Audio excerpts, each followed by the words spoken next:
Today we're going to go over some Pic Collage Basics.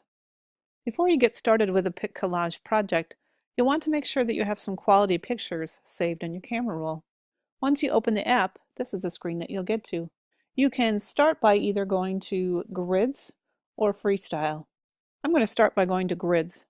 In either case, whether you choose Grids or Freestyle, the first thing you're going to do is select the pictures that you want. And for the project that I'm working on, I have several pictures that I'm going to use. Once you have the picture selected, in the upper right-hand corner it tells you how many pictures you have, and once you tap that check mark, it's going to start creating your Pic Collage for you.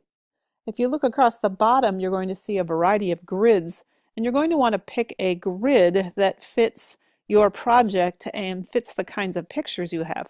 Do keep in mind, though, that you can choose which pictures go into which locations simply by dragging and dropping them into other locations. So it isn't necessarily kept in that particular manner. You can also, across the bottom here, you can see a background, and you can choose the kind of background that you have on that. The only thing I'm going to make as a cautionary hint here is that make sure that the background is not detracting from your pictures. You want the emphasis of this to be your pictures and not the background itself. When you have something you like, you can push again the check mark and it will accept that, and then you can kind of go on to some fine details of editing.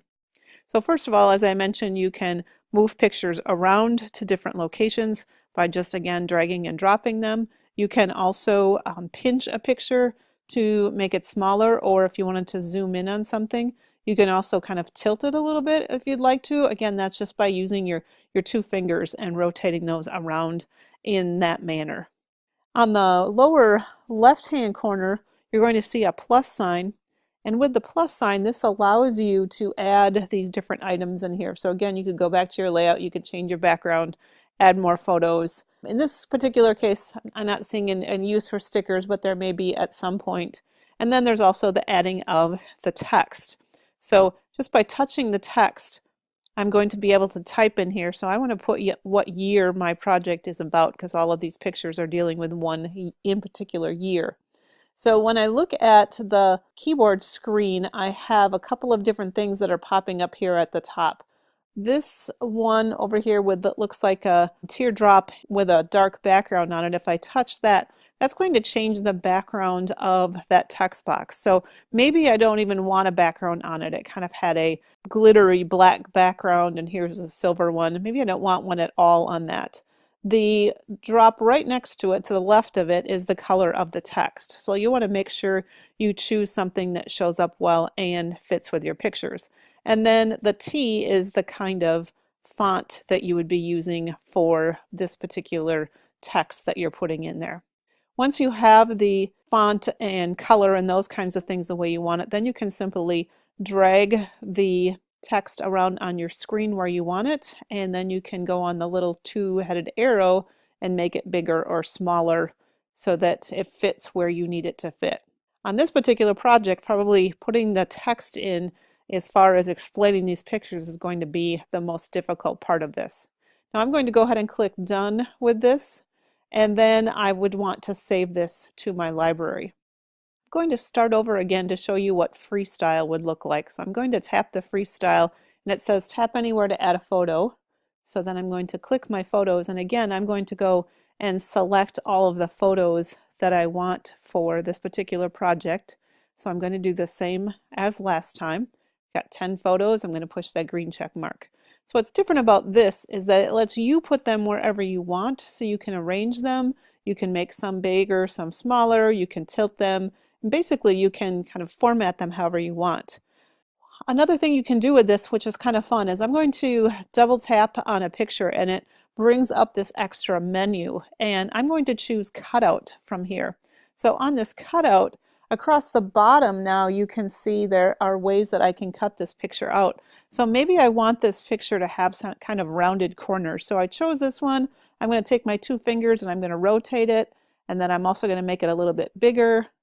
And when I think I have it the way I want it, I'm going to tap the little green check mark on the bottom, and now I have this picture with the rounded corners on it. And I could do the same thing if I had the right kind of picture with a cutout, and let's say I wanted a circle, and so I could do a circle on here and tap the green check mark. And then again, I can move those around and I can make them bigger or smaller, that kind of thing. Now, the one nice thing about this particular layout is that if I need to have text on here to explain these pictures, this gives me a little bit more room. So for example, I'm going to add text in here for one of my pictures. You'll notice that it tends to remember the last formatting of text that you did. But I'm going to make this a little bit smaller. Now if I pinch it together, it'll wrap it like that, which I don't want. But I do want it smaller, so I'm going to get on that two-headed arrow.